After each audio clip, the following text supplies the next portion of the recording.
제가 예배를 들어올 때는 뒷자리가 많이 비어 있었는데 제가 여기 올라와서 여러분 앞에 서면 어느새 많이 이렇게 자리가 차 있군요.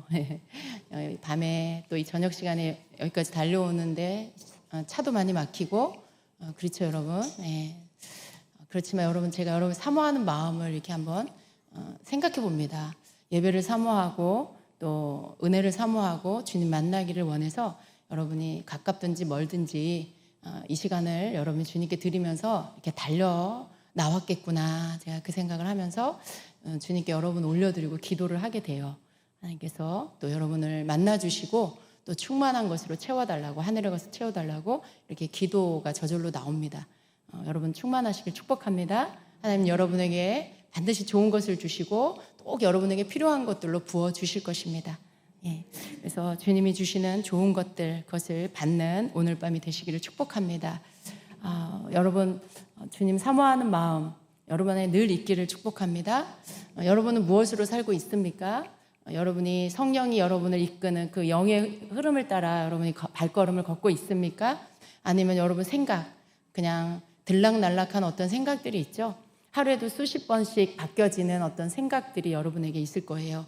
그 생각을 여러분이 쫓아가고 있습니까? 아니면 여러분의 육신의 감각대로 여러분이 이끌림을 받고 있습니까? 여러분 이러한 세 종류의 사람들이 있을 거예요.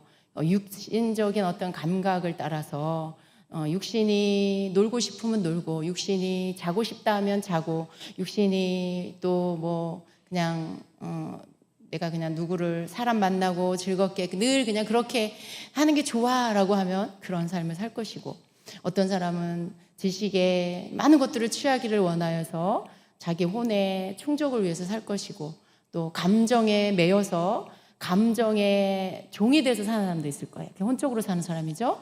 지식만 추구하는 것도 혼적으로 사는 거고, 감정에 매여서 끌려다니는 것도 혼적으로 사는 거예요. 자기 의지만 가지고 열심히 노력하고 자기 힘으로만 뭔가를 하려고 하는 것도 혼적으로 사는 거예요. 여러분 이렇게 내가 지금 혼적으로 사는 건지 육으로 사는 건지 혼으로 사는 건지 또 영으로 사는 건지 여러분 스스로가 여러분을 분별할 수 있으셔야 돼요. 영으로 사는 건 어떤 것입니까? 여러분의 영은 예수 그리스도를 믿음으로 성령님을 모시고 살아난 영이 되었습니다. 산 영이 되었죠. 여러분 안에 성령님이 계셔서 여러분 영과 더불어 여러분 이끌어주고 계세요. 여러분의 혼과 육은 자고 싶고 쉬고 싶고 그냥 먹고 싶고 그런 생각으로 여러분이 있을 때에도 때로 여러분 깊은 곳에서 여러분을 재촉하시는 어떤 음성, 어떤 느낌을 여러분이 받을 때가 있을 거예요. 기도해라 이런 음성, 묵상해라 그런 음성. 소리로 들리는 음성은 아니지만 여러분에게 뭔가 그 마음 깊은 곳에서 여러분을 재촉하는 그런 음성을 여러분 들으시는 때가 있을 거예요. 그렇죠, 여러분? 그런 경험 하시는 적 있으시죠? 그게 성령께서 여러분 영으로 더불어 말씀하시는 거죠.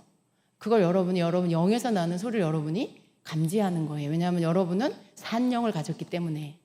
그래서 여러분 그러한 음성을 따라 이제 순종하는 자는 영을 따라 사는 거예요.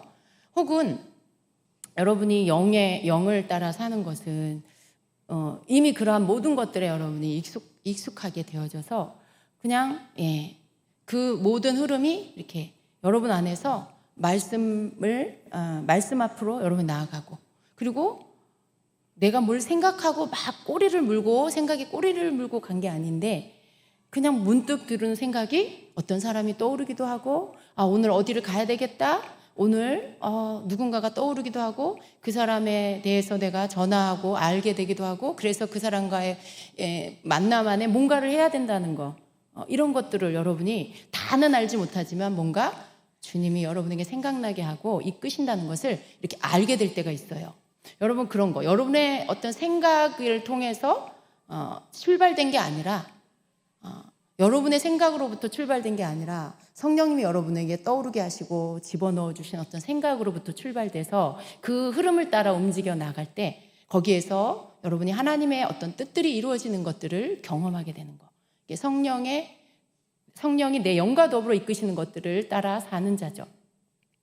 그리고 또 하나님이 기뻐하는 일들을 항상 내 삶의 첫 번째다 두고 그것을 추구하며 사는 게 또 성령님을 따라 사는, 내 영의 이끌림을 따라 사는 삶이죠. 여러분은 어떤 삶을 살고 있습니까?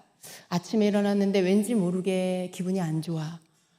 그리고 굉장히 이렇게 사색에 잠기게 되고, 그러면서 내 형편을 보게 되고, 그리고 내 마음의 상태를 보면서 괜히 다운이 돼요. 뭔가 마음이 우울해요. 왠지 나에겐 사람도 없는 것 같고, 홀로 외떨어져 있는 것 같고, 어떤 그러한 것들 가운데서 여러분이 그 흐름을 타고 살고 있는 분이 계십니까? 여러분, 철저하게 혼으로 사는 자예요, 그런 사람은. 철저하게 자기 감정 따라 사는 사람이죠. 여러분, 감정 따라 사는 사람이 얼마나 혼적인 사람인지 아셔야 돼요. 근데 그런 사람 굉장히 많죠? 내 감정의 흐름 따라 그냥 살아. 감정이 슬프면 슬픔대로 살고, 감정이 우울하면 우울함 따라 살고, 감정이 어느 날 그냥 왠지 또 기분이 좋아. 그러면 또 그냥 그 기분 좋음 안에서 내가 뭔가 이렇게 막 흥분되어 있다가 갑자기 또 뚝 떨어졌다가. 여러분, 아주 철저하게 혼적인 삶을 살고 있는 거예요. 우리는 그렇게 살면 안 되죠, 여러분. 우리는 그렇게 살면 안 돼요. 그게 좋은 게 아니에요. 여러분, 그게 민감한 게 아닙니다. 이 민감한 것과 혼적인 거, 여러분 그거 구분하셔야 돼요. 뭔가 여러분이 너무 감정적인 부분에 오르락내리락 하는 거 민감한 거 아니에요. 막 감정에 기복이 심한 거 민감한 거 아니에요. 그건 여러분이 너무 혼이 치유되지 못한 거고 건강하지 못한 거고요. 그래서 여러분이 영의 흐름을 따라 살지 못하고 혼이 주장하는 대로, 혼이 이끄는 대로 그냥 내 영도 끌려가게 만드는 그런 삶을 살고 있는 거예요. 여러분, 그렇게 사시면 안 됩니다. 우리는 육으로 이끌려 살아서도 안 되고, 내 혼에 이끌려서 살아서도 안 되고, 내 영이 이끄는 대로 내 혼이 내 영에 연합되어져서 거기에 함께 갈 때 육은 저절로 따라오게, 그럼 그런 삶을 사셔야 합니다. 내 성령이 내 안에 내 영에게 오늘 교회 가자 이런 마음을 주시잖아요. 그러면 내 영이 네 주님 나 오늘 그러니까 교회 가고 싶은 마음이 일어나는 게, 그게 성령이 내게 주시는 것을 내 영이 반응하는 거죠. 그 마음에 내 마음이 즐거우면 내 영이 반응하는 거예요. 성령이 나를 이끄시는 거에 내가 즐거이 따르겠다고 반응하는 거죠, 내 영이. 그럴 때 내 혼이 그것을 감지하고 교회 가는 거, 교회 간다 생각하니까 너무 마음이 설레고 기다려지고. 여러분, 그럴 때 그럼 여러분의 혼은 여러분 영에게 잘 길들여져 있는 거예요. 여러분의 혼은 여러분의 영을 잘 따라 순종하고 따라가고 있는 거예요. 그런데 뭔가 교회 가자 하는 그런 감동이 왔는데 내 혼이 갑자기 뭔가 그냥 가고 싶지 않고 귀찮아지고 그냥 집에 있고 싶고, 여러분 그러면 여러분 혼이에요. 그게 여러분 혼인데 여러분의 영 안에서 교회 가자 했는데 여러분이 오늘 가기 싫어. 예를 들면 가기 싫어. 그러면서 이렇게 막 둘러보니까 할 일도 많은 것 같고, 남편도 뭔가 챙겨갖고 다른 때 잘 챙기지, 꼭 예배 있는 날, 다른 날은 안 챙겨주더니 꼭 예배 있는 날 핑계거리를 찾는다.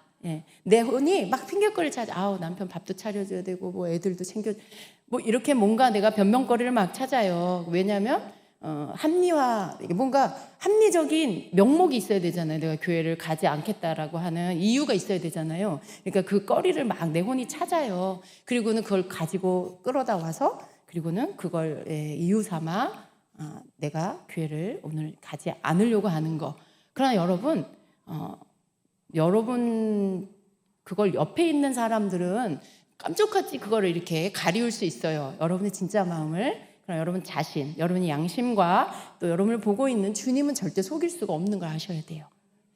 여러분이 그걸 막 이유를 댄다고 해서 주님이 깜빡 속아주시면서 그러냐? 이렇게 하시지 않아요. 왜냐하면 주님은 다 아시니까요. 주님은 여러분의 삶을, 이 스케줄을 다 알고 계세요. 여러분 하루 종일 뭐 하는지 다 보고 계세요. 그러니까 주님 다 아시죠. 그러니까 어떤 변명이나 뭔가 끌어다 와서 이유를 달고 내가 합리화를 시키는 거는 주님께 통하지 않는다는 거예요. 그래서 여러분, 우리가 내가 영으로 사냐, 성령님과 더불어 내 영의 이끌림을 따라 사냐, 내 혼을 따라 사냐, 그냥 동물처럼, 다른 말로 짐승처럼 그냥 내 육이 원하는 대로 사냐. 여러분, 그 강아지들은요, 먹고 싶으면 밥 주면 먹고, 자고 싶으면 자고, 지가 여기 가고 싶으면 일로 가고 절로 가고, 아무거나 짖고 싶으면 짖고, 그냥 자기가 하고 싶은 본성대로 해요. 그게 동물이잖아요. 거기 뭐 동물이 뭔가를 막 절제하고 참고 인내하고 막 그러지 않잖아요. 그냥 자기가 하고 싶은 대로 먹고 싸고 자고 그냥 본능대로 살잖아요. 근데 우리가 만약에 그렇게 산다 그러면 육을 따라 사는 거예요. 근데 육을 따라 사는 건 내 본능대로 사는 건데, 그렇게 사는 건 곧 짐승처럼 사는 거예요. 동물처럼 사는 거죠. 근데 우리는 하나님의 영을 가진 자이기 때문에 하나님의 영의 인도함을 따라, 그 이끌림을 따라 사는 게 하나님의 그 뜻을 따라, 우리 하나님이 우리를 지으신 그 뜻대로 사는 것이 되는 거죠. 우리가 육으로 살아서도 안 되고 혼으로 살아서도 안 되고 우리 영으로 살아야 되겠습니다. 아멘. 여러분 영으로 사시기를 축복합니다. 우리가 영으로 사는 것을 이렇게 늘 원하죠. 항상 괴로운 게 뭐예요? 머리는 너무 잘 알아. 찰떡같이 알고 있어. 근데 내 이 몸과 그리고 내 생각 안에는 알긴 아는데 잘 안 돼. 그죠?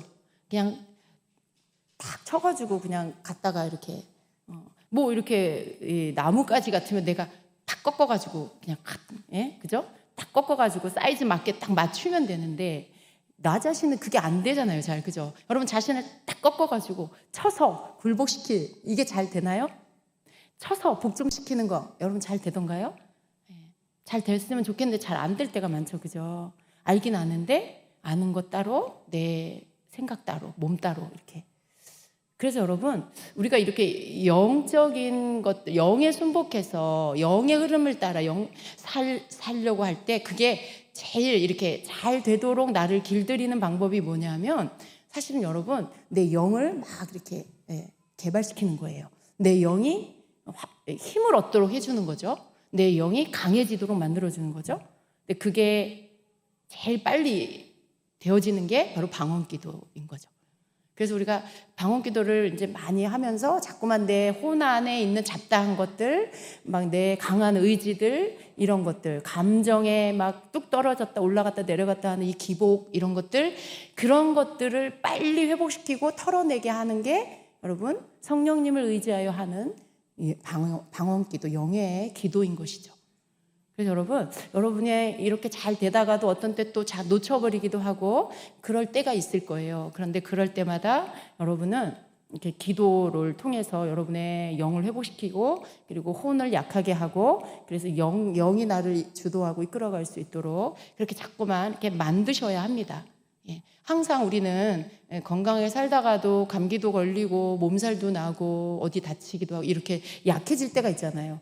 우리의 삶은 우리의 영이 항상 건강하면 좋은데 때때로 우리는 이렇게 좀 연약함 가운데 혹은 죄에 빠지기도 하고 여러분 넘어지기도 하고 또 뭔가 좀 이렇게 놓쳐버리기도 하고 이러면서 영적인 흐름을 타는 것들을 놓쳐버릴 때가 많이 있어요.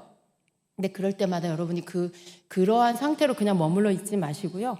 빨리 다시 여러분의 영적인 페이스를 회복하게 되시기를 축복합니다. 그래서 여러분이 다시 그것을 놓치지 말고 영의 흐름을 따라 살아갈 수 있도록 그렇게 여러분이 하시기를 바랍니다. 여러분 좀 우리 삶 안에 어떤 이렇게 나를 좀 이렇게 이끌어가는 정체, 어떻게 보면 그게 또 그냥 나일 수도 있지만 또 그 생각을 집어넣는 악한 영이 역사하기도 해요. 근데 여러분 특히 혼적인 부분에 약하신 분들은요, 혼적인 흐름 가운데 특별히 감정적인 부분에 약한 분들은요, 감정의 이끌림을 잘 받게 되잖아요. 그 감정의 이끌림을 받게 될 때 그게 여러분에게서 흐름이 끊어지지 않으면 그 흐름 안에서 굉장히 심각한 상태로 갈 수가 있습니다. 그때 여러분이 해야 할 것은 뭐냐면, 어떤 기분이, 여러분 그냥 우리가 기분이라고 하잖아요. 기분이 좋고 나쁘고 슬프고 뭐 이런 거, 뭐 우울하고 짜증나고 화가 나고 뭐 여러 가지가 있는데, 뭔가가 여러분에게서 이렇게 안 좋은 방향으로 여러분의 감정이 가게 됐을 때, 특별히 어떤 우울감이나 슬픔에 빠졌을 때, 그럴 때 여러분이 그런 감정이 여러분에게 일어나기 시작할 때 그걸 여러분이 빨리 끊어버리는 게 좋아요. 그걸 여러분이 빨리 끊어버리려면 어떻게 해야 될까요? 예수 이름으로 끊어질지어다 이렇게 해야 되나요?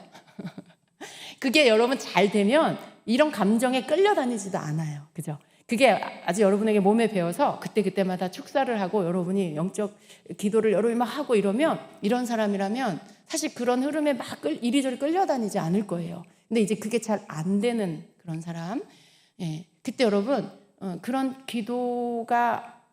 기도를 해야 되지만 또 잘 안 될 때, 사실은 여러분이 어떤 흐름, 만약에 슬픔이라는 어떤 우울함이라는 흐름 안에서 뭔가 생각이 계속 여러분을 이끌고 간다. 가장 빨리 여러분이 그것을 바꾸려면요, 그 흐름을 끊어야 돼요. 그 끊는 게 어떻게 하냐면 다른 이게 생각을 전환시키는 거예요.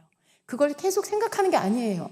여러분이 슬픈 이유, 감정에 뭔가 휘말려서 여러분의 상태에 거기에 가둬져서 거기에 막 여러분이 그 안에 갇혀 있는 게 아니고 전환하는 거예요. 그럴 때 어떻게 하면 좋을까요, 여러분? 여러분의 말을 믿음의 말로 한번 말해 보세요. 지금의 상태에 반대의 말을 하는 거예요. 여러분이 혼자야, 외로워. 아니, 나는 여러분 안에 막 고독감이 있고 외로움이 찾아올 때 난 외로워 이렇게 하지 마시고, 아니, 나는 주님이 나와 함께 하셔. 주님이 나와 함께 하시고 나를 고와 같이 버려두지 않으신다 하셨고 영원히 날 떠나지 않는다고 하셨어. 난 그것을 믿어. 난 혼자가 아니야. 이렇게 믿음의 말을 하시라는 거죠. 그러면 여러분 지금 이렇게 외로움과 슬픔 가운데 막 그 흐름으로 여러분이 끌려가다가 이게 딱 끊어져 버려요. 그리고 전환이 일어나요. 갑자기 여러분의 그 슬픈 마음이 사라지고 기분이 이렇게 바뀌면서 여러분이 이게 마치 공기가 환기가 되는 것처럼 이런 변화가 일어나요. 근데 여러분 이걸 흐름을 끊는 방법이죠. 여러분 자꾸 그걸 하셔야 되는 거예요. 자꾸 우울한 상태로 여러분을 그냥 놔두시면요, 우울하다 어떻게 돼요? 죽고 싶은 마음이 드는 거예요. 꼭 자살의 영 앞전에 찾아오는 영이 뭐냐면 우울의 영이에요.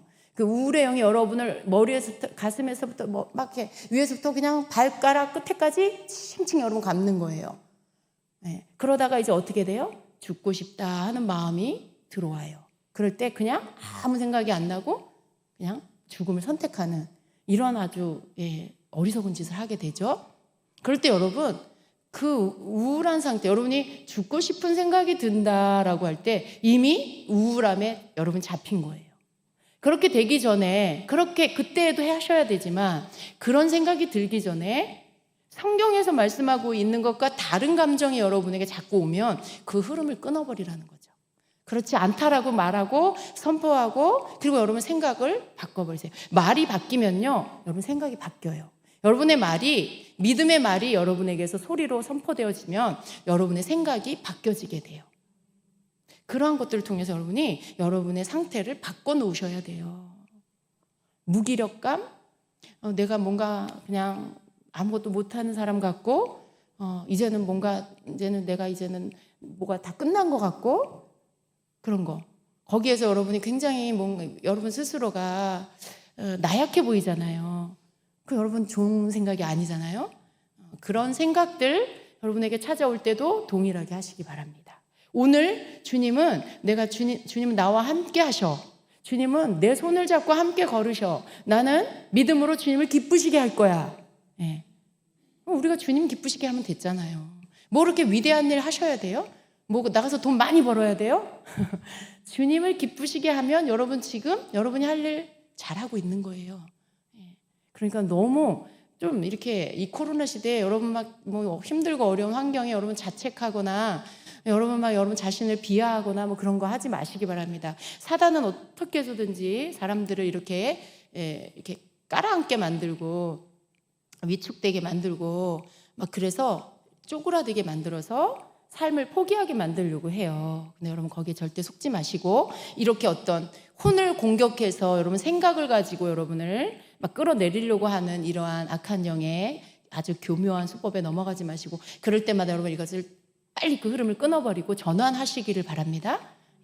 빨리 전환하시고, 그리고 또 여러분이 할 것들을 하면서 감사함으로 자꾸 주님 앞에 건강 주셔서 감사합니다. 말씀이 생각나게 해주셔서 감사합니다. 주님이 나와 함께 하심을 내가 믿습니다. 나와 함께 해주셔서 감사합니다. 그리고 그냥 아주 작은 것부터 그냥 감사를 계속 하시면서 것들을 떨쳐버리게 되시기를 축복합니다. 그래서 이러한 것들이 여러분에게 이렇게 자꾸 누적되지 않게 하셔야 돼요. 그게 자꾸 이렇게 남아서 오늘, 내일, 모레 이렇게 자꾸 시간이 가면서 자꾸 여러분에게 쌓이지 않게 그렇게 하셔야 돼요. 그냥 그때그때 빨리빨리 벗어버리고, 그리고 그것들이 끊어져 버리게 만들고 힘을 잃어버리게 만들고, 그리고 주님이 계속 여러분에게 이렇게 임하시고 또 내 믿음의 고백으로 인해 그분이 또 일하실 수 있게 그렇게 여러분이 만들어 가셔야 합니다. 아멘. 자, 오늘은 제가 성령을 소멸하지 말라라는 이 말씀으로 여러분과 함께 나눌 것입니다. 자, 우리 성경 한번 같이 보겠습니다. 좀 제가 전체를 다 말씀 가운데 다루지는 않겠지만 우리 데살로니가전서 5장 16절부터 23절 말씀 길지 않으니까 같이 한번 한 목소리로 읽겠습니다. 항상 기뻐하라, 쉬지 말고 기도하라, 범사에 감사하라. 이것이 그리스도 예수 안에서 너희를 향하신 하나님의 뜻이니라.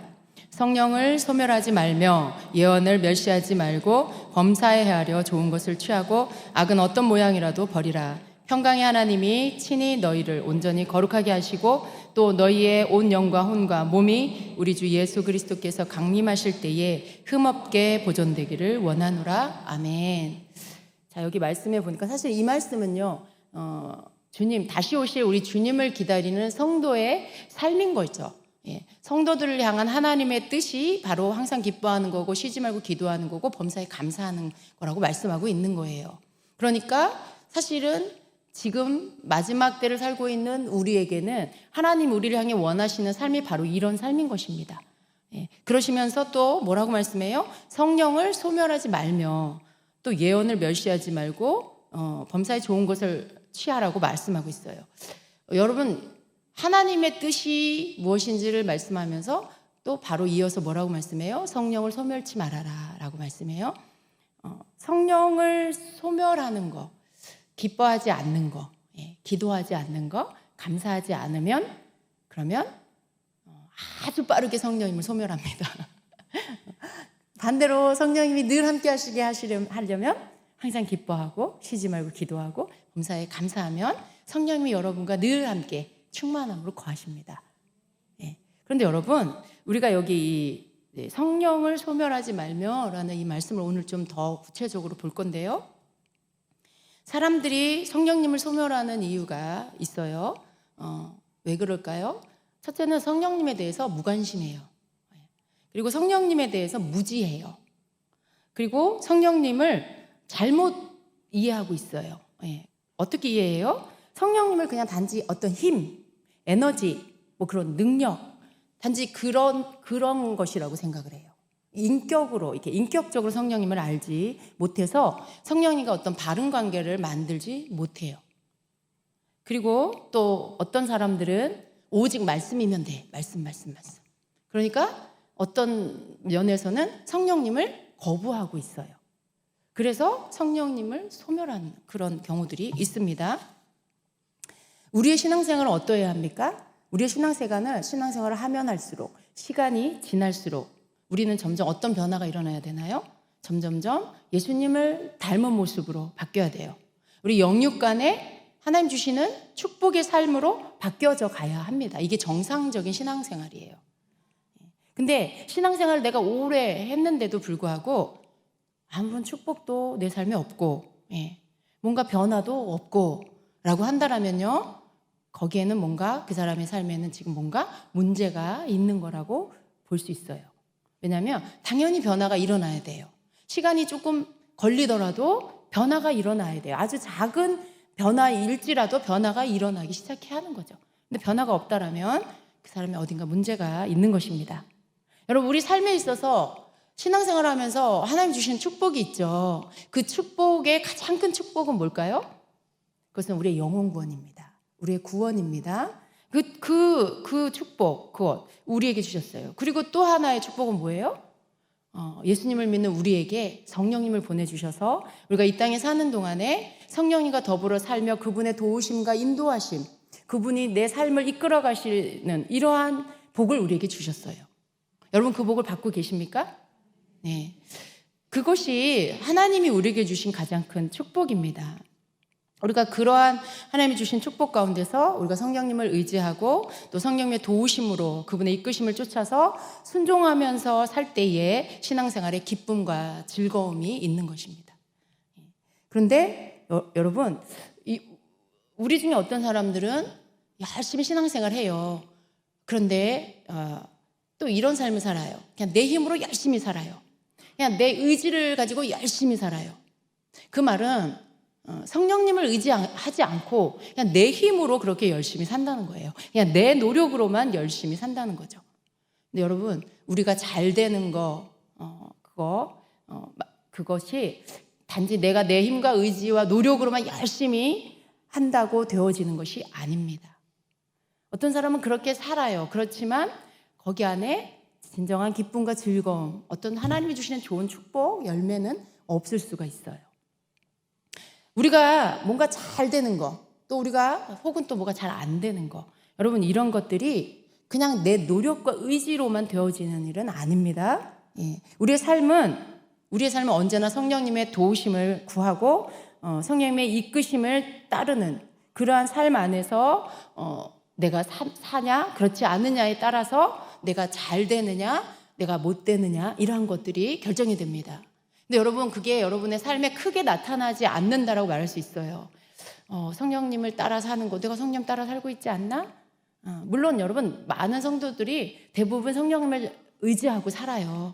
예. 그런데 성령님을 의지하고 사는 그거 우리가 그냥 기도할 때 주님을 의지합니다. 그렇게 기도하면서 사는데 조금 더 구체적으로 우리의 삶 안에 성령님이 우리와 함께 하시는 그런 삶을 사는 것들, 여기 말씀에서 성령을 소멸하지 말라라고 하는 이 말씀대로 사는 거, 이게 사실은 단지 그냥 우리가 막연히 성령님 나를 인도해 주세요 하고 그냥 사는 거, 단지 이것만 말하는 건 아니라는 거죠. 그건 모든 성도들에게 그 삶이 있지만 우리는 조금 더 디테일하게 우리의 삶 안에 성령님을 놓치지 않고 살아야 하는 그러한 우리에게 따르는 하나님이 요구하시는 것들이 있다라는 거예요. 사실 이 단어부터 우리가 조금 이해할 필요가 있는데요. 성령님을 소멸하지 말라라고 하셨을 때 이 성령을 소멸하지 말라라는 이 말씀의 원어적 뜻은요, 성령님이 이렇게 사라져 버린다는 그런 말씀이 아니고요, 성령님의 존재가 내게로부터 없어져 버린다 이런 뜻이 아니고요, 성령님의 일하심을 잃어버리게 하지 말라라는 뜻인 거예요. 성령을 소멸치 말라라는 뜻은 성령님의 일하심을 잃어버리게 하지 말라라는 그러한 뜻이라는 거예요. 그래서 또 이런 뜻이 있어요. 성령님의 일하심을 방해하지 말라. 또 성령님의 일하심을 억제하게 하지 말라. 이런 뜻인 것이죠. 그러니까 여러분, 이 성령을 소멸치 말라라는 이 원어의 뜻 자체 안에서 여러분이 뭔가 이해할 수 있는 게 있죠. 성령님을 잃어버리고 사라져버리는 게 아니라 성령님이 일하시는 것들을 내가 방해하는 거, 그거 하지 말라는 거죠. 성령님의 일하심을 멈춰버리게 하는 거, 그거 하지 말라는 거죠. 그래서 이 말의 뜻은 불꽃이 꺼지다라는 이러한 뜻이 있습니다. 그러니까 내 안에 불꽃이 성령님이라고 생각할 수 있겠죠. 그분이 역사하시고 일하시는 것을 불꽃이라고 할 수 있겠죠. 그분이 생명이라고 할 수 있겠죠. 근데 그게 이제 꺼진다. 그분이 일을 안 하신다. 그분이 일을 못 하신다. 라는 그런 의미인 거예요. 그래서 여러분, 성령님이 내 안에 이렇게 계셔서 단지 그냥 가만히 손님처럼 가만히 계시는 그게 아니라 그분이 내 안에서 일하시고 나를 이끄시고 내 삶 가운데 하나님의 뜻이 이루어지게 하시고 이러한 모든 일들을 내 안에 계시는 성령님이 하시는 것이라는 거죠. 그러니까 성령님을 소멸하지 말라라는 이 말씀은 나는 교회는 다니고 신앙생활은 하는데 정작 내 삶은 그냥 내 의지대로 내 마음대로 내 생각대로 그냥 막 다 살고 있다. 그러면 여러분, 그것은 성령님이 이끄는 그 삶을 산다라고 말할 수 없어요. 엄밀하게 말하면 그래요. 자기도 모르는 사이에 성령님의 이끌음을 따르는 때가 많이 있겠지만요, 사실은 더 구체적으로 성령님이 나를 이끄는 삶을 내가 잘 살고 있다라고 말할 수는 없어요. 왜냐하면 내가 성령에 의지하고 기도하고 하는데 정작 내 삶에서는 뭐 그분께 묻는 것도 없고 그분의 뜻이 뭔지 알려고 하지도 않고 모든 걸 내가 결정하고 내가 생각하고 내가 계획한 대로 다 하고 있다. 그건 성령이 이끄신 대로 사는 게 아니잖아요. 근데 그러한 삶을 우리는 그냥 살고 있는 경우가 많이 있어요. 여러분 그렇지 않습니까? 그 속에는 여러분 우리는 말은 하지 않지만 사실은 주님 앞에는 어떻게 말하고 있는 거예요? 그냥 내가 그냥 알아서 할게요. 주님 피곤하시죠? 제가 그냥 알아서 제 삶을 살게요. 라고 하는 말을 성령님께 하고 있는 어떤 그런 태도가 될 수 있습니다.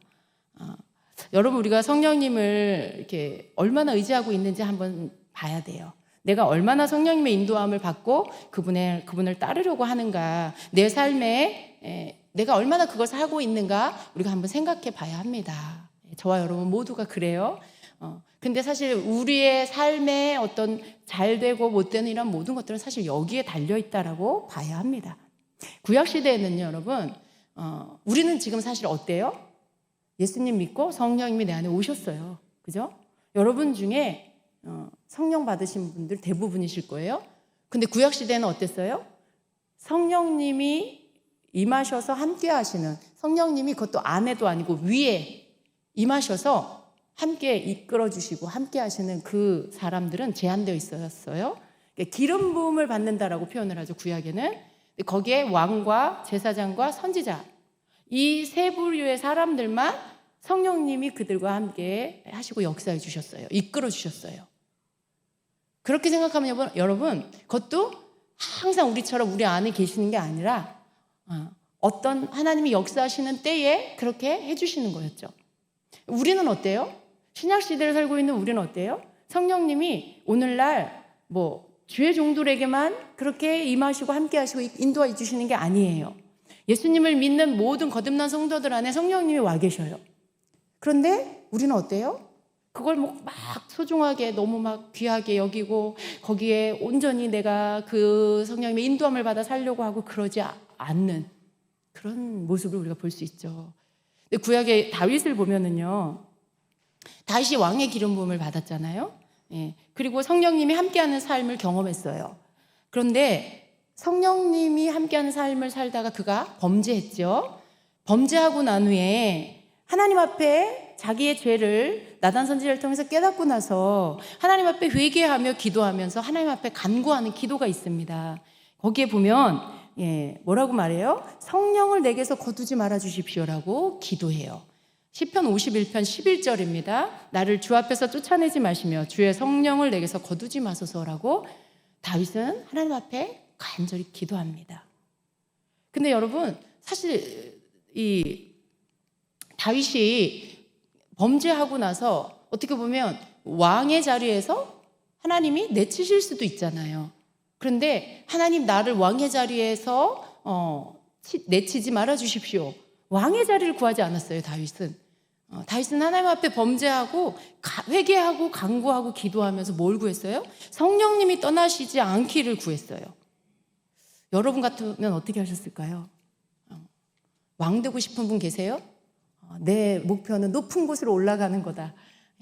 예수님 믿고 내가 변화되기 전에 나는 내 야망은 정치계에 나가서 대통령이 되는 거다. 이런 분 여기 계십니까? 그러한 야망이 큰 사람들, 그러한 것이 여러분 마음 안에 특별히 이렇게 높은 자리에 오르고 싶은 마음이 큰 사람들은요, 만약에 이런 경우에 왕의 자리를 구하지 않을까요? 하나님 나를 왕의 자리에서 내치지 말아 주십시오. 이런 기도를 하지 않을까요? 근데 다윗은요 그렇게 기도하지 않았어요. 성령님을 내게서 거두지 말아 주십시오. 이걸 구했어요. 그 말은요 자기 삶에서 이것이 가장 중요하다는 말이에요. 다윗의 삶에서 성령님이 나와 함께 해주신 게 가장 귀하고 소중한 것이다. 내 생명과도 같다. 내 생명보다 더 귀하다. 이런 뜻이 이 안에 있는 거죠. 다윗은 어떻게 그런 기도를 할 수 있었을까요? 다윗은요 그걸 아는 거예요. 성령님이 나와 함께 하실 때에 내가 전혀 나로서 그냥 사는 거하고는 전혀 다르다라는 걸 다윗은 아는 거예요. 그래서 성령님이 자기를 떠나지 않기를 구한 거죠. 아예 함께 사는 것도 아니었는데도 이렇게 다윗은 성령님이 자기를 떠나지 않길 구했어요. 근데 우리는 어때요, 여러분? 우리는 어때요? 성령님이 뭐 떠나시든 안 떠나시든 거기에 대해서 이렇게 크게 막 여러분이 막 고민하고 막 마음이 막 애가 닳고 성령님 나를 떠나지 마세요 울며 기도하고 별로 그런 적 없으시죠? 어느 땐 여러분이 막 혈기가 확 나가지고 막 화를 내고 막 그랬어요. 여러분 그러면 여러분 그냥 뭐 성령님이고 뭐고 뭐 여러분 다 쏟아버린 거잖아요. 그랬을 때 여러분 막 이 애통한 마음이 드나요? 성령님, 내가 성령님을 소멸할까봐, 성령님 내게서 떠날까봐 막 이렇게 다윗처럼 막 회개하고 성령님 내게서 떠나지 말아달라고 막 이렇게 기도가 나오나요? 그런 막 간절한 마음이 여러분에서 일어나나요? 별로 그러지 않잖아요, 그죠? 또 그냥 하루 자고 일어나면 아무 일 없다는 듯이 그냥 살잖아요. 근데 여러분 우리는 사실요 이런 간절한 마음을 우리가 갖는 게 맞는 거예요. 성령님이 내 안에 계시는데 뭐 설마 그분이 뭐 나를 버리고 가시겠어? 무슨 배짱인지 믿음인지 모르겠지만 그러나 여러분 성령님이 내 안에 오셨지만요 그분을 소멸한다는 것은 그분이 내 안에서 아무 일도 못 하신다는 거예요. 그분이 나를 통해 나타나시지 않는다는 거예요. 성령님이 나타나시는 거, 성령님이 임재하시는 거, 성령님이 일하시는 거, 이러한 모든 것이 성령님이 지금 나와 함께 하시면서 내 삶을 통해 나타나시는 건데 그러한 일들이 딱 멈춰지는 거. 이게 이제 성령님이 소멸한 상태인데 그렇게 된다는 거죠. 근데 여러분 우리는 그런 상태가 되어도 어때요? 이렇게 막 다윗처럼 애통해하고 하나님 앞에 막 금식하며 회개하고 사실 이런 거 막 하지 않잖아요. 우리 진짜 이 부분을 회개해야 될 것 같아요. 우리가 이렇게 성령님을 일하지 못하게 하는 때가 얼마나 많은지 모릅니다. 성령님이 일하지 못하게 하는 거. 사실 성령님이 내 안에 계시면서 일을 하시는 거예요. 그 성령님이 어떠한 일을 하시는지를 우리가 아주 알 필요가 있어요. 그분이 나를 인도하시고 이끌어가시고 또 어떻게 이끌으시고 어떻게 인도하시고 뭘 어떤 때 어떤 일을 하시나 사실 잘 모르잖아요. 근데 성경에 보면 성령님의 일하심이 이렇게 말씀하고 있는 부분들이 있어요. 고린도전서 13장에 보면 13절에 보면 그 하반절에 성령의 교통하심이 너희 무리와 함께 있을지어다. 이게 어떤 우리 축도할 때 하는 축복 기도인데 거기에 보면은 성령의 교통하심이 너희 무리와 함께 있을지어다 이렇게 선포하고 있어요. 근데 여기 보면 뭐예요? 성령님의 교통하심, 성령님이 교통하게 하시는 게 있다라는 거예요. 성령님이 하시는 일 가운데 교통하게 하시는 거. 성령님은요, 우리와 하나님이 교통하게 하세요.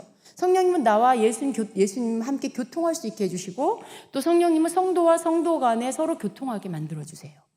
그래서 우리가 함께 성령 안에서 그분께 집중하고 함께 기도하면요, 우리 서로 교통이 되죠. 이런 교통하게 하시는 일들을 성령님은 하십니다. 그래서 그 교통을 통해서 어떻게 돼요? 나와 하나님이 연합하게, 예수님과 연합하게 하시고 나와 우리 서로가 성령 안에서 교통하면서 어떻게 돼요? 연합하게 하시죠. 연합하게 하시는 거, 하나 되게 하시는 거. 또 이게 성령님이 하시는 일입니다. 그래서 첫 번째 성령님이 교통하게 하시는 일, 그걸 하시고 두 번째 연합하게 하시는 일이 성령님의 일하심입니다. 그래서 에베소서 4장 3절에는 성령이 하나 되게 하신 것을 힘써 지켜라 이렇게 말씀하고 있죠. 그러니까 성령님이 하시는 일이 뭐예요? 서로 연합하여 하나 되게 하시는 일을 하세요. 분리시키는 게 아니라 연합시키는 게 성령님이 하시는 일이에요. 그리고 그 연합케 하시는 일 가운데 아주 강력한 성령의 일하심이 나타나죠. 여러분 여기에 있는 우리 모두가 성령 안에서 한 영으로 연합되어지면요, 이 가운데 아주 강력한 일들이 일어날 거예요. 여러분 셀에서 셀장과 함께 영으로 하나 되어서 함께 기도하면서 하나 되면 그 가운데 놀라운 일들이 일어날 거예요. 그렇게 성령님은 연합하게 하시고 하나 되게 하셔서 그 가운데 아주 강력하게 일하시는 것입니다. 그리고 성령님의 연합하게 하는 그 일하심 속에는 심지어 원수까지도 하나 되게 하는 그러한 놀라운 일들을 하시는 것입니다. 그리고 또 성령님은 세 번째로 우리를 새롭게 하시는 그런 일을 하십니다. 우리를 새롭게 하시는 거. 디도서 3장 5절에 보면 거기 뒷부분에 보면 이렇게 말씀이 나와요. 성령의 새롭게 하심으로 하셨나니 이렇게 말씀해요. 예.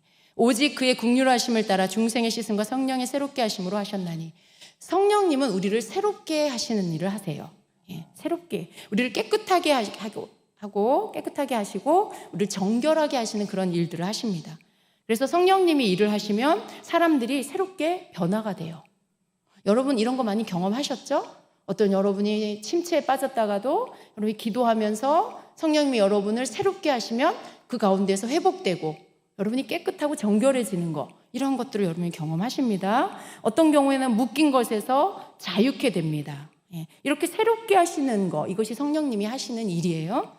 그래서 고린도서 3장 17절에는 주의 영이 계신 곳에 자유함이 있느니라 이렇게 말씀하시죠. 주의 영이 계신 곳에 자유함이 있다. 성령님이 계시는 곳에 우리를 깨끗하게 하시고 우리를 새롭게 하시는 그 은혜 안에 묶인 것, 우리를 올가매는 억압, 이러한 사람들을 묶는 어떤 억압, 이런 것들이 끊어지면서 어떻게 돼요? 자유케 되는 일들이 있죠. 이렇게 성령님은 우리를 자유케, 여러분을 자유케 하시는 이런 일들, 새롭게 하시고 자유케 하시는 이런 일들을 성령님이 하십니다. 그리고 또 성령님은 어떤 일을 하십니까? 성령님은 우리로 하여금 기도하게 하시고 또 우리와 함께 기도하시는 일, 이러한 일들을 성령님은 하십니다. 그래서 로마서 8장 26절에는 이렇게 말씀하시죠. 이와 같이 성령도 우리의 연약함을 도우시나니 우리는 마땅히 기도할 바를 알지 못하나 오직 성령이 말할 수 없는 탄식으로 우리를 위하여 친히 간구하시느니라 이렇게 말씀해요. 그러니까 이 말씀에서 보면 어때요? 우리는 어떻게 기도해야 할지 모르는 우리의 연약함이 있어요. 무엇이 하나님의 뜻인지도 잘 모르는 그런 우리예요. 그런데 성령님은 우리에게 기도를 시키시고 우리 기도를 또 도우시고 그리고 하나님의 뜻대로 기도할 수 있도록 우리가 기도할 때 우리의 기도를 이끌어 주시는, 우리 안에서 우리와 함께 기도하시면서 우리의 기도를 이끌어 주시는 일을 하신다는 거예요.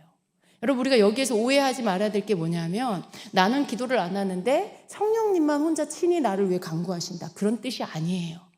성령님은 내가 기도하지 않는데 성령님 혼자 기도를 하실 수가 없어요.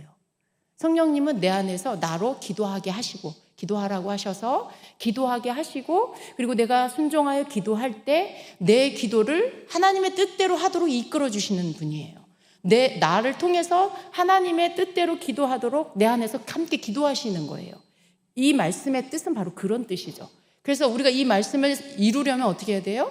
내가 기도해야 돼요. 그래야 성령님이 나를 위해서 탄식하시며 친히 간구하실 수가 있는 것이죠. 그래서 이렇게 어떤 성령님이 하시는 일들 가운데 기도를 시키시고 기도하게 하시고 함께 기도해 주시는 이러한 일들이 있습니다.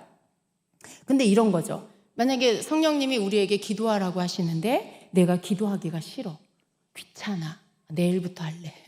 여러분 만약에 그러면 어떻게 될까요? 그 시간에 성령님이 일을 하셔야 되는데 그 일하심이 멈춰버리는 거예요. 성령님이 일을 못 하셔버리는 것이죠. 예. 그러면 성령님은 일을 못 하시고 그냥 가만히 계셔야 돼요. 성령님은 지금 일을 하셔야 되는데 그 방해를 받고 계신 거예요. 누가 방해한 거예요? 내가 방해하는 거예요. 내가 성령님이 일하시지 못하도록 내가 지금 방해하는 거예요. 내가 성령님이 일하시지 못하도록 내가 성령님을 억제해버려, 눌러버리는 거예요. 그런 거죠. 내가 성령님 하시는 일을 차단시키고 있는 그런 거죠. 여러분, 그렇게 하는 거, 그게 성령을 소멸하는 행동인 것이죠. 근데 여러분, 우리 성령님 소멸하는 거 내가 언제요? 라고 말할 거예요, 여러분. 그죠? 왜냐하면 난 성령 사랑하니까. 근데 내가 성령님을 안 사랑해서 소멸하는 게 아니라 이렇게 성령을 소멸한다는 건 그분이 일하시지 못하도록 막아버리는 것인데 내가 일을 하시지 못하도록 막아버리는 행동을 나도 모르게 하고 있다라는 거죠. 그분이 일을 멈춰버리게 만드는 거, 그런 일들을 우리가 할 때가 많이 있다라는 거죠. 성령님이 뭔가 나에게 좀 뒷부분에 또 보겠지만요, 뭔가 하라고 하시는데 내가 안 해버리는 거, 혹은 하지 말라고 하시는데도 계속하는 거, 뭐 이런 모든 것들이 내가 지금 성령님이 일하지 못하도록 방해하는 그러한 꼴이 되는 것입니다. 그리고 또 성령님이 일하시는 것들은 거룩하게 하시는 그런 일들을 성령님이 하십니다. 데살로니가후서 2장 13절에는요 그 말씀 하반절에 보면 성령의 거룩하게 하심과 진리를 믿음으로 구원을 받게 하심이니라고 말씀해요. 여기 보면 성령님이 거룩하게 하신다라고 말씀해요. 성령님이 우리를 거룩하게 하십니다. 죄를 깨닫게 하시고 우리로 이렇게 어떤 죄 가운데서 혹은 우리의 게으름과 나태함에서 우리의 악함에서 돌이켜서 그런 것들을 버리라고 하시고 그리고 그렇게 하시죠. 그래서 우리를 다시 거룩하게 하시죠. 이런 일들을 성령님이 하십니다. 그래서 성령님이 이렇게 우리의 삶 가운데 이렇게 간섭하시잖아요. 내가 만약에 죄 가운데 빠져 있어. 그러면 성령님이 우리 안에서 어떻게 하세요? 너 이제 그거 그만해라. 그런 음성 들어보신 분? 우리 솔직해집시다. 그런 음성 들어보신 분? 네. 여러분 다 있을 거예요. 네. 그런 음성 못 들은 거 여러분이 성령 음성을 못 들어서 그런 것 같아요. 뭔가 주님이 너 이제 그만해라 하시는 거. 여러분 왜 그래요? 우리를 거룩함에서 벗어나지 않게 하려고, 우리를 구별하시려고 간섭을 하시는 거죠. 네. 죄에서 떠나라는 거예요. 우리를 이끌어 주시는 것이죠. 그런데 우리가 그것을 따르지 않으면 그러면 어떻게 돼요? 성령님을 소멸하게 되는 것입니다. 그리고 또 어떤 때는 너 이제 일어나서 기도해라. 그런 음성 들어보신 분? 아침마다 이 음성을 들으시길 축복합니다. 그렇게 이끄세요. 성령님이 우리를 이끌어 주세요. 왜 그렇게 하세요? 우리를 거룩한 삶 살게 하시려고. 그렇게 우리를 거룩한 삶 살게 하시는 게 성령님이 하시는 일이에요. 성령님의 일하심이에요. 그러니까 그렇게 하시기 위해서 우리에게 너 이렇게 해라, 이거 하지 마라, 너 이제 일어나서 기도해라, 너 말씀 묵상해라, 너 누구한테 가서 그 사람 만나서 누구예요? 밥 사줘라, 그 사람 얘기 들어줘라, 위로해줘라, 그런 거 이렇게 하시죠. 네, 성령님이 그런 것들을 하십니다. 기도해라 라고 하시는 것은 우리를 거룩함으로 서 있게 하시기 위해서 그렇게 이끄시는 거예요. 일을 하시는 거예요. 우리에게 일하시는 거예요. 근데 우리가 그것을 따르지 않게 되면 성령님을 소멸하게 되는, 일하지 못하게 하는 그런 것이 된다는 것입니다. 이게 여러분 반복적으로 성령님의 일하심을 우리가 따르지 않게 되면요 어떻게 될까요? 내가 계속 뭔가 기도해라 그런데 기도 안 해. 그러면 어떻게 될까요? 계속 하실까요? 1년 365일 계속? 그러지 않으세요. 이렇게 말씀하시다가 계속 듣지 않으면 이제 멈추세요. 아무 말씀도 안 하세요. 그냥 두세요. 여러분 그냥 두시면 참 좋을까요? 그냥 나 혼자 내버려 두시면 우리 자유할까요? 그렇지 않아요. 그렇지 않은 거고요. 자유해서도 안 되는 거고요. 뭔가 마음이 불편해야 돼요. 왜 아무 감동도 안 주시지? 왜 아무 말씀도 안 하시지? 뭐 이런 여러 불편함이 여러분에게 있어야 되는 것이죠. 여러분 계속 말씀하시다가 안 들으면 그 다음 성령님이 일하심이 멈추게 됩니다. 그것은 내가 스스로 성령님이 일하시는 것들을 멈추게 만든 거예요. 내가 성령님이 일하심을 내가 막아버린 거예요. 내가 성령님의 일하심을 방해한 거예요. 이것이 성령님을 이렇게 소멸하는 거라는 거예요. 그 행동이. 그래요, 여러분. 그래서 여러분, 우리가 이런 부분들, 성령님이 일하심이 뭔지를 알고, 그리고 내 삶 가운데 어떻게 하는 게 성령님이 일하시는 걸 내가 막지 않는 것인지 그걸 알아야 합니다. 또 6번째로 성령님의 일하심 가운데 성령님의 감동하심이 있어요. 성령님이 우리를 감동하십니다. 성령님의 감동함을 여러분 받아보셨죠? 예. 성령님이 여러분 우리를 감동케 하십니다. 베드로후서 1장 21절에 보면 예언에 대한 말씀을 하시면서 이 예언은 언제든지 사람의 뜻으로 낸 것이 아니요 오직 성령의 감동하심을 받은 사람들이 하나님께 받아 말한 것이다 이렇게 말씀해요. 근데 여기 말씀에 보면 성령님의 일하심이 하나 나타나는데 그게 뭐냐면 성령님이 믿는 자들을 감동시키신다는 거죠. 성령님이 사람들을 감동케 해서 예언도 하게 하시고 또 성경도 어떻게 해요? 성령이 감동을 따라 쓴 거잖아요. 그러니까 성령님은 이렇게 감동시키세요. 감동받았어. 성령의 감동이 왔어. 우리 그런 말 하잖아요. 그렇게 하시는 성령님의 일하시는 일들이 있습니다. 성령님이 감동을 주시면서 그 감동을 따라 뭔가를 하라고 하시는 거, 이런 일들을 성령님이 하십니다. 예. 여러분, 그런데 성령님 감동받고 할 때도 하는 사람도 있지만 안 하는 사람도 있어요. 예. 여러분, 하는 사람이 되기를 축복합니다. 성령님이 여러분을 감동 주시면 그 감동을 따라 말씀하시는 것, 지시하시는 것들을 하시는 여러분 되기를 축복합니다. 예. 근데 자꾸 감동을 무시하면 어떻게 돼요? 나중엔 감동이 안 와요. 그 말은 성령님이 일하시지 않는다는 거죠. 그러니까 감동을 주신다는 건 나에게 뭔가를 하라고 하시는 거죠. 근데 이 감동을 주실 때 여러분, 우리가 알아야 될 게 있는데요. 뭔가 성령님이 여러분에게 감동을 주셔서 뭔가를 하라고 하시면요, 거기에는 여러분이 그 일에 대해서 순종하고 났을 때 하나님이 예비해 놓으신 축복이 있어요. 하나님이 뭔가 여러분에게 감동 주셔서 하라고 하실 때 여러분이 그걸 순종하고 그 감동을 따라가서 뭔가를 이끄시는 대로, 하라시는 대로 하고 났을 때 거기에는 하나님이 예비해 놓으신 그 일 후에 주시는 무언가가 있다라는 거예요. 어떤 좋은 것이 있어요, 여러분. 이런 거 여러분 경험해 보신 적 있으시죠? 예. 그러니까 여러분, 우리는 이걸 한두 번 경험하고 나면 어때요? 성령님이 나에게 뭔가 감동을 주실 때, 주님이 뭔가 하실 일이 있구나, 이걸 알아차려야 돼요. 주님이 나에게 이걸 하라고 하시는 게 하나님이 뭔가 하실 일이 있으셔서 내게 이걸 지시하시는구나, 이걸 빨리 알아차리셔야 돼요. 그게 지혜로운 사람이에요. 근데 감동이 왔는데 그냥 안 해버려. 아무 일도 없어요. 이런 경우에요. 그냥 쉽게 여러분, 우리가 제일 빨리 확인할 수 있는 게 뭐냐면 재정이에요. 저도 이 부분을 많이 경험했는데 나는 드릴 형편이 아니야. 심지어 지금 나에게는 그 돈이 없어요. 그런데 성령님이 이제 뭔가를 하라고, 예를 들어 교회를 이렇게 건축한다. 그럴 때 건축하고 싶은 마음은 있는데 돈은 없어요.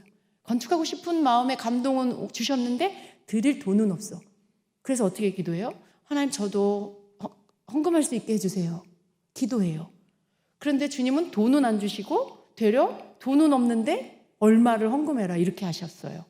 근데 저는 그때 주님이 주신 감동 안에서 함께 주님이 드리라고 하시는 건 드릴 수 있으니까 드리라고 하시는 거야. 돈은 없지만 드릴 수 있으니까 드리라고 하시는 거야. 그럼 내가 할 것은 뭐예요? 수단과 방법을 가리지 않고 드리면 돼. 이런 생각이 든 거예요. 그래서 제가 그때 이제 이렇게 우리 남편 되시는, 그때는 목사님이 아니셨죠. 감동은 저만 받고 목사님은 전혀 감동을 안 받았지만 한동안 제 별명이 감동녀였어요. 나만 맨날 감동받는다고. 그리고 맨날 목사님은 그것을 준비해야 되는 사람이고, 그랬어요. 그래서 이제 같이 나누고 제가 그걸 받은 말씀을 함께 나누고, 그래서 늘 감사한 건 뭐였냐면 제 감동을 무시하지 않고 함께 순종해 줬다라는 거죠. 뭔가 마음이 기쁘지는 않으면서도 그냥 이렇게 뭔가 약간 투덜 이렇게 하면서 그래도 따라주셨다는 거, 지금 생각해도 감사한데 잘했죠. 아내 말을 듣기를 얼마나 잘했는지. 근데 그렇게 했어요. 하라는 대로 우리가 했어요. 그랬는데 하나님은 그 순종 이후에 하나님은 우리가 드린 물질의 5배를 주시는 거예요. 그리고 그것을 저도 경험하고, 감동 안 받은 목사님도 같이 경험을 하게 됐죠. 왜냐하면 그 물질의 통로를 하나님이 남편을 쓰셨거든요. 남편 회사에 그때 당시 이제 파트로 주의 일을 하고 있었는데, 회사에서 이전까지 한 번도 없었던 보너스를 연말에 뭔가 만들어가지고 그걸 주는 거예요. 근데 저는 알잖아요. 하나님이 우리를 위해서 이걸 만드시고 이렇게 주시는구나. 그걸 알죠. 그래서 목사님도 그때 남편도 신기하다. 뭐라고 부인할 수 없는, 정말 하나님이 하셨구나라고 말할 수밖에 없는 그런 일들이 근데 여러 번 있었어요. 그러니까 어떻게 돼요? 나중에는 주님이 뭔가 감동을 주시면 주님이 뭔가 하실 일이 있구나. 기쁨으로 순종하자. 이렇게 돼버린 거죠. 나중에는요, 목사님이, 저의 남편이 나중에는 이제 어떤 예배 가운데 이렇게 저를 보고 있다가 제가 이렇게 감동을 받는 얼굴 표정을 알아요. 그래서 제가 감동을 받았는데 나중에 어떤 때는 또 이렇게 재정이 어려울 때는요. 이게 막 남편한테 말하기가 너무 미안한 마음이 들 때가 있어요. 그러면 이제 제가 이렇게 표정을 저를 보고 저는 이렇게 한번 눈치를 보는 거죠. 어떻게 말을 할까? 근데 나중에 어떻게 되냐면 제 얼굴 표정을 보고 알아요. 제가 감동받은 걸 알고요. 목사님이 저한테 와가지고 이렇게 얼마라 그러셔. 얼마 해야 돼? 이렇게 물어봐요. 근데 제가 너무 그때 진짜 감격했어요. 너무 감사했어요. 그렇게 물어주는 그 남편이 너무 고맙고 하나님께 너무 감사하더라고요. 그래서 제가 이제 액수를 말하면 목사님은 봉투에 걸 담고 나중에는 그렇게 바뀌었는데 정말 이렇게 어떤 하나님의 감동하심 가운데 함께 하나님이 일하시는 것들을 이렇게 경험하다 보니까 나중에는 이제 목사님 감동 못 받아도 감동받는 아내를 신뢰해주고 함께 해주는 이런 일들, 그리고 또 하나님 행하시는 많은 일들을 우리는 경험하게 됐죠. 근데 여러분 이렇게 어떤 재정만이 아니어도 이런저런 감동을 성령님이 주세요, 우리에게. 그런 감동을 주실 때 그 감동을 주시는 이유는 그걸 통해 하실 일이 있는 거예요. 저의 경험으로는 항상 감동 주셔서 뭔가를 하라고 하시는, 그냥 이런 거 묻지도 않으세요. 너 이거 할 수 있니? 이것도 아니에요. 너 이거 좀 해볼려? 이것도 아니에요. 너 이거 해라, 이렇게. 너 이거 해라예요. 그냥 그건 그냥 하라는 거죠. 그리고 순종하라는 거죠. 내 선택이 아니고 그냥 하라시는 말씀인 거죠. 근데 그런 것들을 그냥 그대로 따르면 항상 주님은 굉장히 예비하신 아주 좋은 열매를 주신다는 거예요. 거기에 그것은 항상 축복이 되는 것들을 주셨어요. 그래서 감동케 하시는 성령님의 일하심이 우리에게 있는데 우리는 너무, 여러분 어떠세요? 너무 자주 이렇게 조그마한 감동도 우리에게 많이 주실 때가 있는데 그걸 그냥 무시해버릴 때가 많지 않습니까? 그런 것들에 대해서 여러분 우리가 그것을 하지 않으면 멈춰버린다. 그냥 무시해, 감동 무시해. 내 생각 아니야? 이렇게 또 생각하고, 혹은 감동 온 것에 대해서 쉽게 잊어버리고, 이런 것들. 그게 주님이 주시는 감동을 내가 소중히 여기고 그걸 내가 순종해야 한다는 것들을 내가 갖고 있으면 어떻게 해서 성령님이 감동 주신 것들을 그렇게 쉽게 잊어버릴 수가 있겠어요. 내가 그걸 경히 여기니까 그렇죠. 내가 그걸 소중히 여기면 잊어버리지 않겠죠. 어디에 적어놓든지 아니면 내가 그걸 신중하게 생각하면 신중하게 생각하는 만큼 내 안에 새겨지겠죠. 그런데 너무 쉽게 그냥 잊어버리는 거예요. 그냥 너무 쉽게 여러분 그냥 내가 놓쳐버리는 거. 그건 성령님이 내 안에서 나에게 너무 쉬운 분이라는 뜻이에요. 성령님이 그냥 나에게 너무 쉬운 분이, 아무렇게나 해도 되는 분, 그런 뜻이기도 하죠. 우리 그렇게 하면 안 되겠습니다. 성령님의 감동이 올 때 그것을 성령 감동 우리에게 주시는 거, 그분이 하시는 일인데 그러한 감동을 여러분이 받을 때 주님이 일하실 수 있도록, 성령님이 일하실 수 있도록 여러분이 그 감동 주심대로 따르시기를 바랍니다. 그러면 여러분 성령님의 일하심이 더 활발하게 일어나고요. 여러분 삶 가운데 하나님이 주시는 그런 좋은 것들이 다 풀어지는 거예요. 뭐가 막히지가 않고요. 뭔가가 이렇게 여러분이 막 어려워지지가 않고요. 뭔가 이렇게 주님이 주신 축복들이 여러분에게 풀어지게 된다는 거죠. 성령님은 항상 우리에게 좋은 것을 주세요. 항상 우리에게 뭔가를 하라고 하실 때 여러분 어떤 분들은 그러잖아요. 내가 이렇게 돈을 좀 모아놓으면 주님은 어떻게 그걸 아시고 그걸 꼭 다 뺏어가신다고. 그걸 꼭 다 뺏어가신다고, 돈을 모아놓을 수가 없다고 막 이렇게 말씀하시는 분이 있어요. 그래서 제가 그랬죠. 아니 모아놓을 돈이 있으면, 아니 모아놓을 돈이 있어요? 나는 돈이 있으면 주님께 드리겠네 먼저. 그러니까 모아놓을 돈을 왜 만드는지 모르겠어요. 그냥 모아놓을 거면 내가 이거 모아서 주님께 드려야지 이런 목적으로 모으시면 얼마나 더 좋겠어요? 주님이 내 돈을 뺏어간다 이런 생각이 안 들잖아요. 그냥 그렇게 생각하시는 분들이 있는데요. 여러분 그렇게 생각하지 마세요. 주님이 여러분 그 코 묻은 돈 뺏어가가지고 뭐 하시겠어요. 네? 모든 금은보화가 온 세상이 하나일 건데, 온 우주가 하나일 건데 여러분 그거 여러분에게 순종하나 보시고 여러분에게 더 많은 거 헤아릴 수 없는 걸로 주시려고 하는 거죠. 그런 믿음을 여러분 가지시기 바랍니다. 여러분, 누군가 내가 품을 수 없는 사람을 자꾸 품으라고 하시고 자꾸 사랑하라고 하시면 그냥 사랑하세요. 그냥 주님의 이름으로 품으세요. 그러면 하나님이 여러분에게 뭔가 더 크고 확장된 것들을 주실 거예요. 헤아릴 수 없는 어떤 축복을 주실 거예요. 사람 축복을 주시든지, 영적인 축복을 주시든지, 뭔가 여러분 가정에 축복을 주시든지 어떤 복을 부어주실 거예요.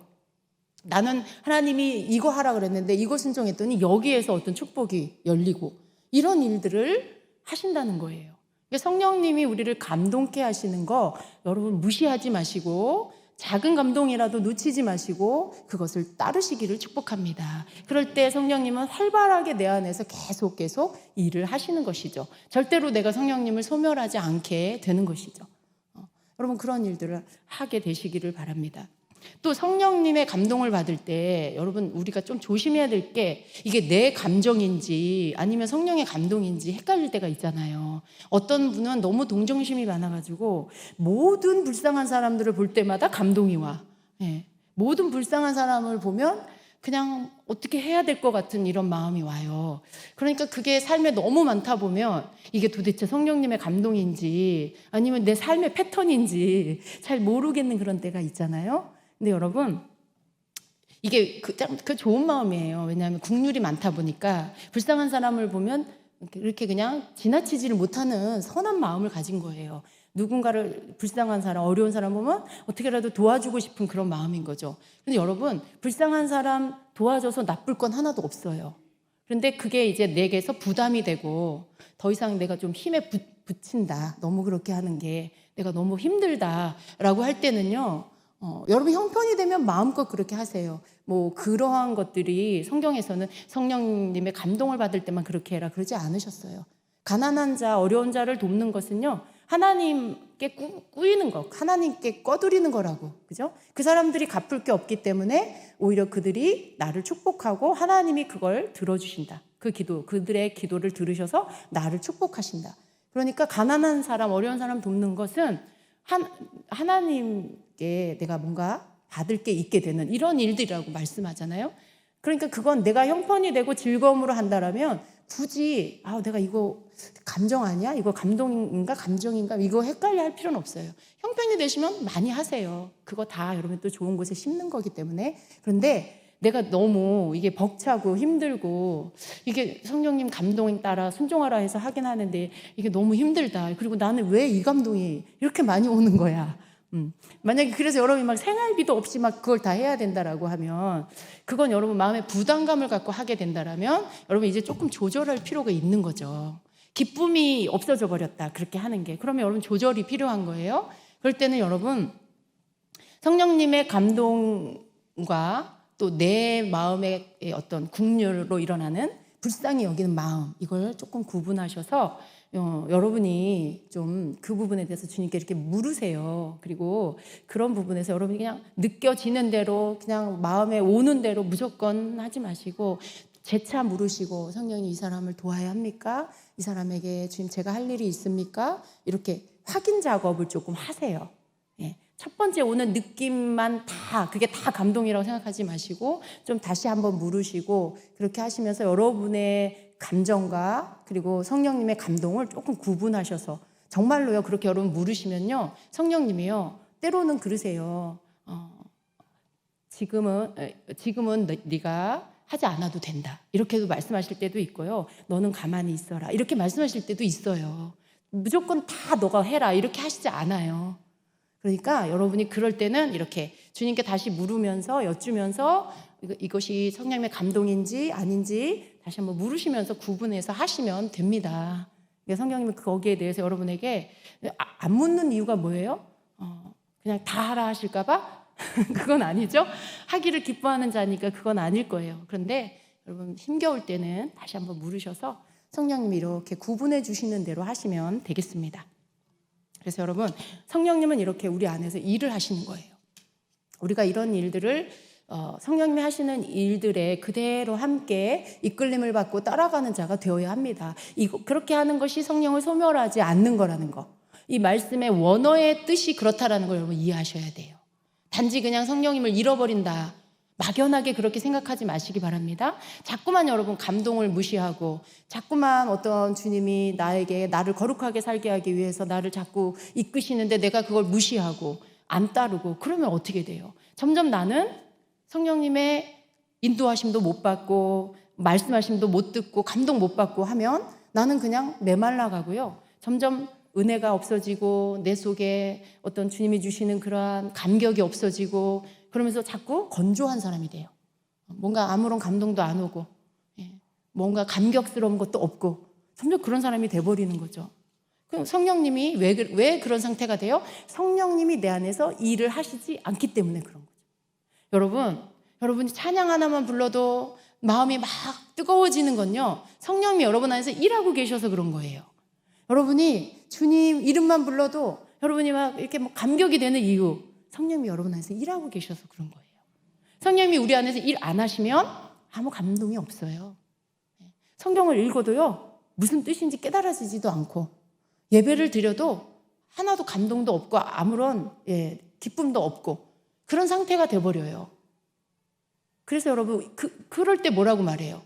성령이 내게서 떠나셨나? 이런 느낌이 드는 거죠. 왜 그런 상태가 돼요? 자꾸만 성령님을 내가 따르지 않고 자꾸만 무시하는, 정말 일하시지 못하게 내가 자꾸 방해하고 내가 자꾸 차단을 하니까 그게 계속되다 보니까 이제는 아무 일도 안 하시는 성령님. 그러니까 나는 영적으로 메말라가고 아무런 것도 교통되는 것도 없고 이렇게 되어버린 그런 상태가 된다는 것입니다. 여러분, 성령님이 일하심 가운데 나타나지는 결과는요, 그분이 하시는 일 가운데 맺혀지는 열매가 뭐냐면요, 예수님의 성품이 나타나게 하세요. 그러니까 우리 안에서 일하시면서 우리를 통해 예수님의 성품이 나타나게 하시는 게 성령님이 일하시는 거예요. 성령님이 일하시면 그 결과적으로 나타나는 게 뭐예요? 하나님 앞에 영광 돌리는 일이 나타나요. 그러니까 성령님이 일을 하셔야 그런 것들, 우리를 통해 우리가 변화되고 우리 성품이 변화되고 우리 삶을 통해 하나님 영광 돌리고 이런 일들이 나타나게 된다는 것이죠. 그래서 성령님의 일하심을 우리가 함께 따라가다 보면 항상 그 끝에는 우리를 축복하시는 것이 온다는 것을 우리가 믿어야 합니다. 성령을 소멸하는 것, 성령의 일하심이 멈춰지는 것은 내 안에 불꽃이 꺼진 상태가 된다는 것입니다.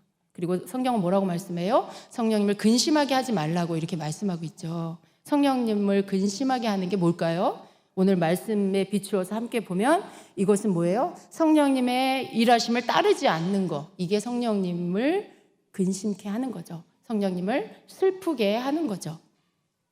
성령님이 근심하는 것을 여러분 어떻게 알 수 있어요? 여러분 성령 근심하는 거 여러분 알 수 있나요? 좀 영적으로 민감하신 분은, 조금 민감하신 분은 알 수 있을 거예요. 성령님이 근심하실 때 여러분 가장 먼저는 여러분 자신이 알아요. 성령님이 근심하시는 거 여러분 양심이 알아요. 여러분 안에 계시는 성령님이 여러분에게 슬픈 마음, 또 뭔가 여러분을 향한 우리를 향해 안타까워하시는 거, 이런 것들을 내 양심에 알게 해주세요. 그래서 여러분 자신이 내가 이렇게 하면 안 되는데 이런 마음, 나 이거 해야 되는데 이런 마음, 그게 뭐예요? 여러분 양심에서 그걸 알게 하는 거예요. 여러분 자신에게.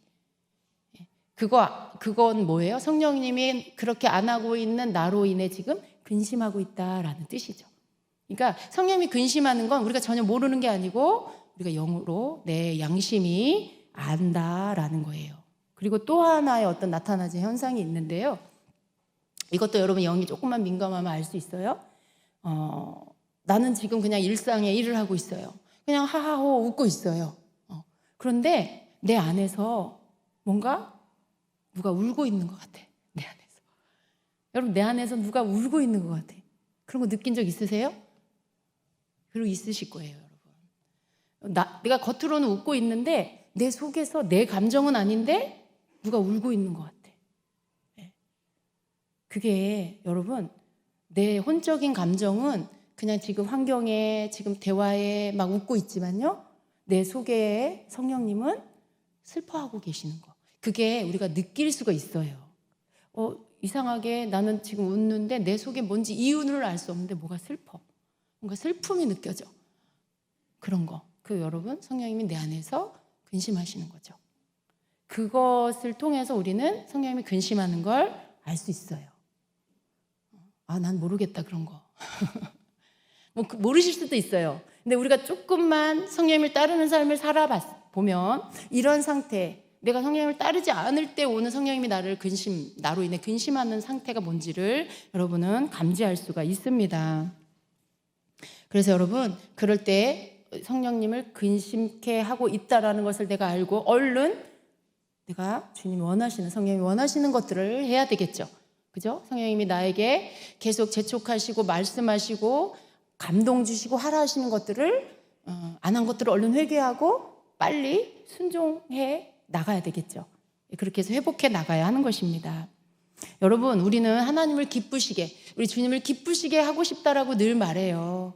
그런데 정작 내 삶에서는 말과는 다르게 내 삶에서는 그렇게 하지 못하는 경우가 많이 있다라는 거예요.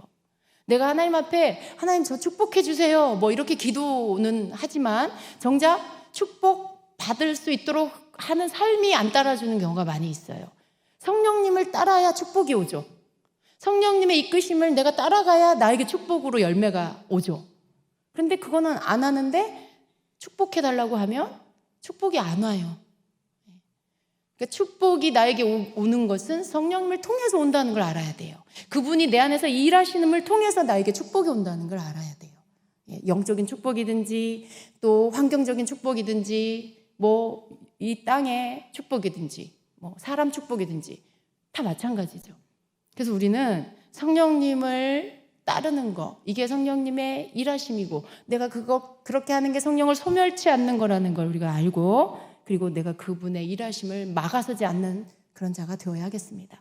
내가 성령님이 내 삶에서 일하시는 것들을 방해하는 그러한 자가 되어서는 안 되겠습니다. 여러분, 성령님이 여러분 안에서 마음껏 여러분 삶 안에서 일하실 수 있도록 우리가 한 가지만 기억하면 돼요. 성령님은 나를 통해 일하신다. 기도도 나를 통해 하시고 말씀을 깨닫는 것도 나를 통해서 내가 그거 할 때 깨닫게 해주시고, 구제도 내가 구제할 때 나를 통해서 하시고, 그걸 통해서 심게 하시고, 그리고 거두도록 축복하시고. 그러니까 모든 축복에 성령님이 일하시는, 나를 축복하기에 성령님이 뭔가 일하시는 건 나와 동떨어져서 성령이 혼자 일하시지 않는다. 그걸 우리가 항상 기억하면 됩니다. 그래서 그분이 뭔가 일하시는 건 나와 함께 하시기 때문에 내가 뭔가를 해야 돼. 성령님, 내가 뭘 하길 원하세요? 너 이거 해라. 예, 주님. 아멘. 제가 하겠습니다. 이렇게 해서 내가 뭔가 그걸 하면 그 가운데 성령님이 나와 함께 일하시면서 내가 내 삶에 풀어질 것들, 임할 것들, 또 해결될 것들, 뭔가 이런 것들이 이루어진다라는 걸 꼭 기억하시길 바랍니다. 그러니까 여러분, 우리가 성령님과 함께 일하는 그런 자가 되어야 되겠습니다. 성령님 일해 주세요. 나는 가만히 있고. 성령님 기도해 주세요. 나는 가만히 있고. 그런 일은 없다라는 거, 우리가 주님과 함께 일할 때 우리 안에 성령님은 충만히 나를 채우시고 또 활발하게 일하시고 또 내게 말씀하셔서 내가 주님께 순종하여 열심히 뭔가 그분의 뜻을 따라 움직이게 하시고, 그걸 통해서 많은 것들이 열려지게 그렇게 하신다는 거 꼭 여러분, 그래서 영적으로 열리기 원하십니까? 성령님이 여러분 안에서 마음껏 일하게 하십시오. 여러분이 영안이 열리고 영의 귀가 열리고 이 은사가 열리기 원하십니까? 성령님이 여러분 안에서 마음껏 일하실 수 있도록 그분을 따르시기를 축복합니다. 그랬을 때 여러분의 영육간에 복을 받는 자가 될 것입니다. 그렇게 해서 주님을 기쁘시게 하는 우리가 되기를 예수님의 이름으로 축원합니다. 아멘. 우리 같이 기도하겠습니다. 자, 우리 이 시간에 기도합니다. 여러분, 우리가 이 말씀을 들으면 가장 먼저 해야 될 것은 내가 성령님의 일하심을 막았구나.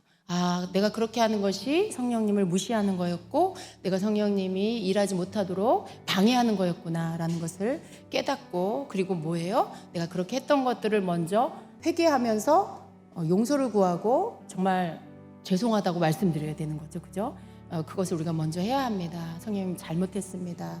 그리고 제가 그렇게 했던 것들을 회개합니다.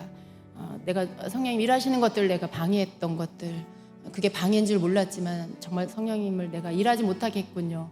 제가 너무나 잘못했습니다. 용서를 구하세요, 여러분. 그리고 이제는 내가 성령님의 그 이끄심을 내가 따르겠습니다. 내가 성령님을 존중하고 그리고 더욱 주님을 의지하고 그리고 성령님이 나를 이끄시는 대로 내가 순종하겠습니다. 나를 도와주시옵소서라고 구하시기 바랍니다.